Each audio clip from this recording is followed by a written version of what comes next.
I should have known something was wrong the moment I stepped out of the elevator and saw my son, Daniel, standing guard outside the maternity ward like a bouncer. His shoulders were rigid, his expression unreadable, and his eyes, once warm and full of boyish mischief, held a tension that made my stomach tighten. I clutched the tiny knitted blanket I'd made for my grandson, hoping it would anchor me, but even its soft yarn felt suddenly fragile in my trembling hands. "Mom, you shouldn't be here," Daniel said before I could even open my mouth. No greeting, no smile, just a cold, clipped sentence that sliced through the anticipation I'd carried with me all morning. Behind him, his wife, Harper, leaned against the wall with a smirk that didn't match the tenderness of a new mother. She crossed her arms over her chest and tilted her head, her voice dripping with disdain as she added, "We only want real family inside. This day is too important for unnecessary people." Unnecessary.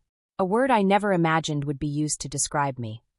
Especially not by the woman I had tried so hard to accept, even when she made it clear she saw no value in my existence. I swallowed hard, forcing myself to stay steady. "I just want to meet my grandson," I said quietly. "I'm not here to cause trouble." Harper's laugh was sharp and humorless. "That's exactly why we don't want you here." Daniel didn't intervene. He didn't defend me. He didn't even look conflicted. He simply shifted his weight, blocking the door more firmly, like my presence threatened something delicate, something he didn't want me to see.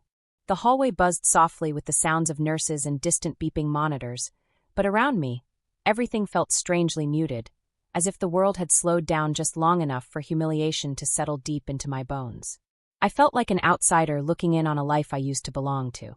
I took a step back, trying to breathe as memories of Daniel's childhood flashed through my mind, his scraped knees, his school recitals, the nights I stayed awake sewing costumes or helping him study.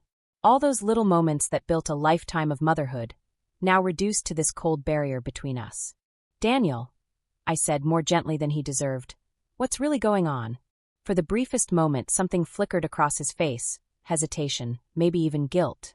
But then Harper slipped her hand into his, grounding him with a possessive squeeze, and whatever softness I thought I saw vanished instantly. "Just go home, Mom," he said. "It's better for everyone." I opened my mouth to argue, to plead, to demand an explanation, but then a nurse stepped out from behind the door. She glanced between us, her expression sympathetic, almost apologetic, before she pressed a thin folder discreetly into my hands. "For you," she whispered. And in that moment, before I even knew what it contained, I felt my heartbeat shift. Whatever was inside this folder, I wasn't supposed to see it, and suddenly I knew.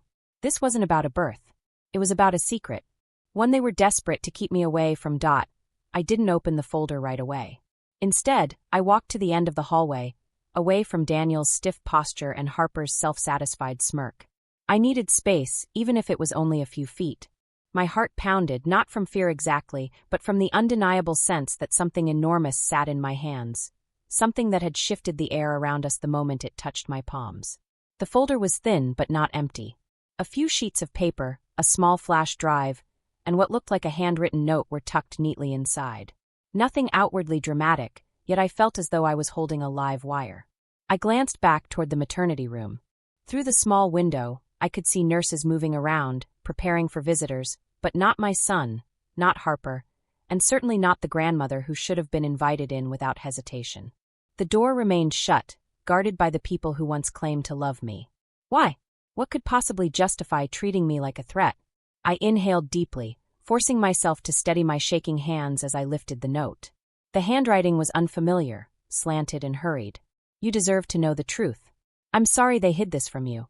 That was it. No signature, no clues about who had written it. But those few words were enough to send a shiver through my spine. Someone inside that ward believed I was entitled to whatever secrets lay in this folder. Someone risked giving it to me. I unfolded the first document.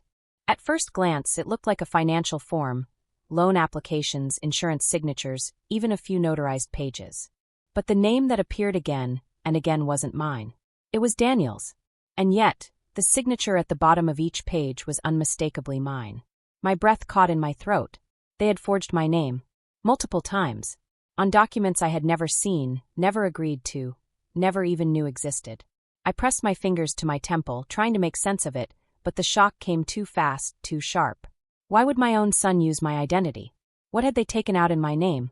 Before I could turn the next page, the door to the maternity room swung open. Harper stepped out, holding a bouquet of flowers someone had delivered. Her eyes landed on the folder, and for the first time all morning, her expression faltered. Not annoyance. Not arrogance. Fear. She walked toward me slowly, carefully, like someone approaching a wild animal they suddenly realized could bite. "Where did you get that?" she asked, her voice tense. I held the folder closer to my chest. "From someone who thinks I deserve answers." Her jaw tightened. For a moment, she looked as though she might snatch it from my hands. But she didn't. She couldn't. Not without confirming her own accusation. "It's not what you think," she said finally, though she didn't know what I thought, and that was exactly what scared her. "No," I replied softly. "I think it's worse." Her eyes flicked back toward the maternity room, searching for Daniel, as if he might appear and rescue her from the truth unraveling between us. But he didn't come. And I wasn't leaving. Because now I knew. They didn't just want to keep me out of that room. They needed to keep me away from the truth. And I was finally holding the very thing they feared most. I didn't let Harper's panic rush me. Instead, I closed the folder deliberately, the soft click echoing louder in my mind than it did in the hallway. Her eyes darted toward the maternity door again, as if Daniel's presence could shield her from whatever she knew was about to unravel. "What exactly am I looking at?" I asked. She hesitated, Harper, who never hesitated. Her confidence was curated, practiced, almost theatrical, but now it faltered like a cheap stage prop. "It's complicated," she muttered. "Make it simple." Before she could answer, Daniel stepped out of the room, his face flushed from the heat inside. Or maybe from guilt. He froze when he saw the folder in my hands. A single moment stretched into something brittle and dangerous. "Mom," he breathed, "where did you get that?" The question wasn't curious. It was accusatory.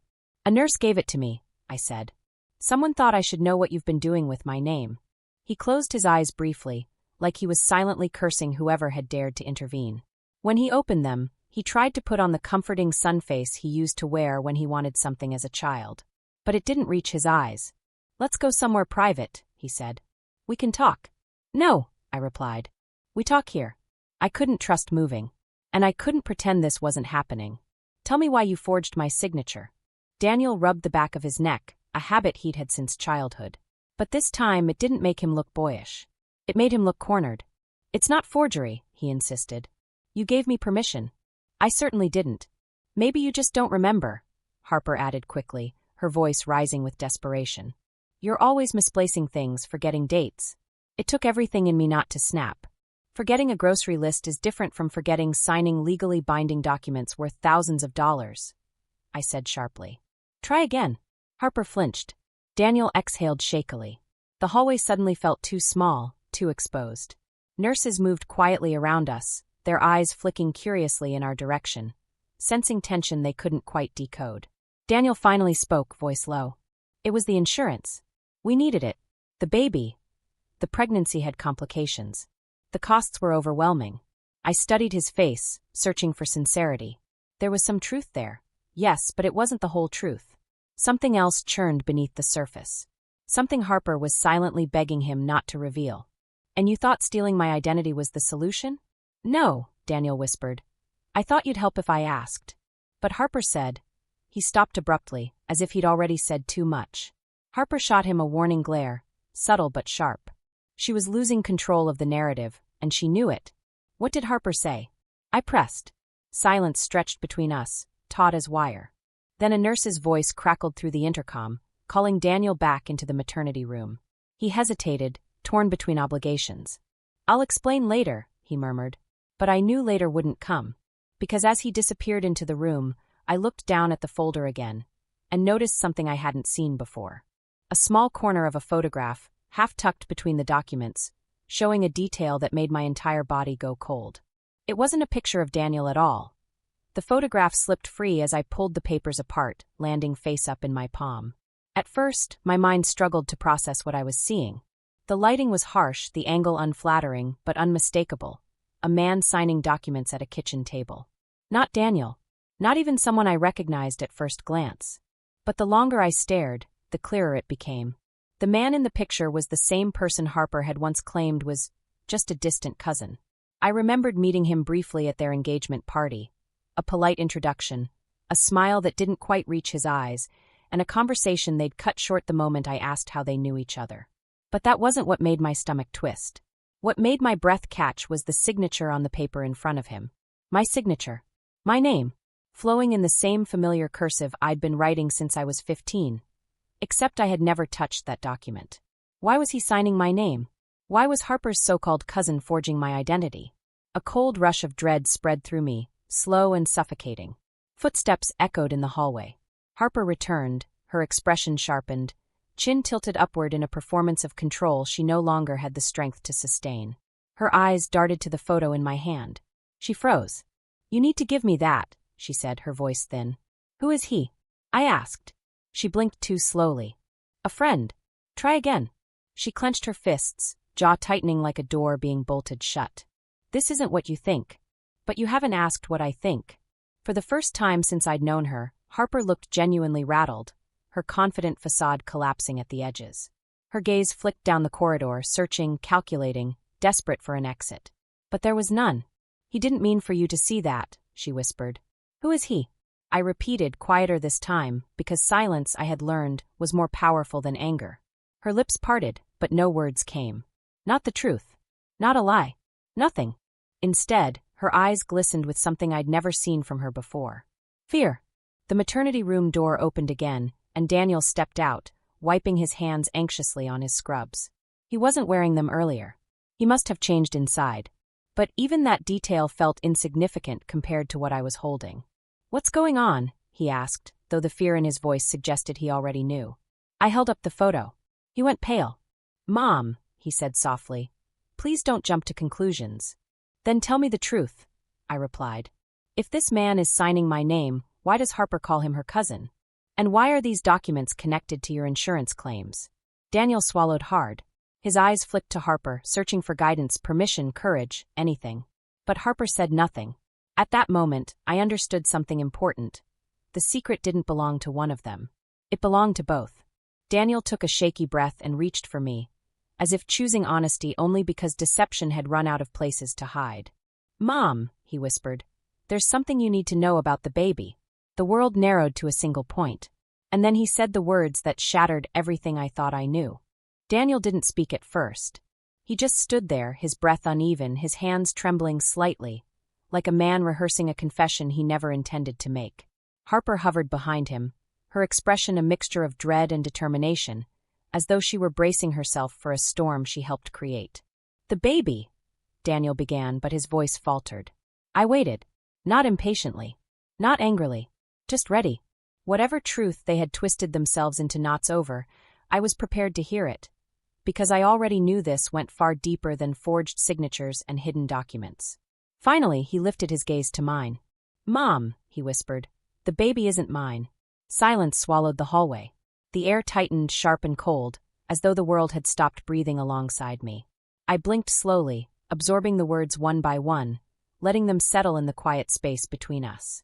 "Then whose child is it?" Harper choked back a sob. Or perhaps it was just the collapse of her last line of defense. She looked smaller now, stripped of the arrogance she'd worn like armor. Daniel exhaled shakily. "It's his," he said, nodding toward the photograph. "The man you met at the engagement party. Harper's friend." The walls seemed to tilt. My mind raced back to every uneasy moment I'd shared with Harper. The clipped tone, the possessive glances, the way she steered conversations away from her past. This wasn't a sudden betrayal. It was a carefully engineered illusion. "And the documents?" I asked. Daniel rubbed his face, defeated. "They took a loan in your name to cover the prenatal care before they could figure out what to do. Harper said you would never help if you knew the truth. She convinced me this was the only way to keep everything from falling apart." "I convinced you?" Harper shot back, her voice hoarse. "You begged me not to tell anyone. You said your parents would never look at you the same if they found out. So you lied to me," I said quietly, cutting through their unraveling blame game. "Both of you." "Yes," Daniel whispered. There it was. The truth laid bare. Raw. Ugly. Human. I let out a slow breath, not of relief, but of release. "You didn't need to hide from me," I said. "But you did. And then you dragged my name into it."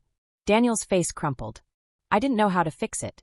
"You fix it," I said, "by starting to tell the truth." For a long moment, none of us moved.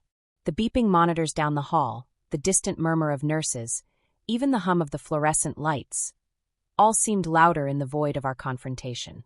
Finally, I turned toward the maternity room, where a newborn, innocent of all this chaos, waited behind the glass. "I want to see the baby," I said. Neither of them tried to stop me this time.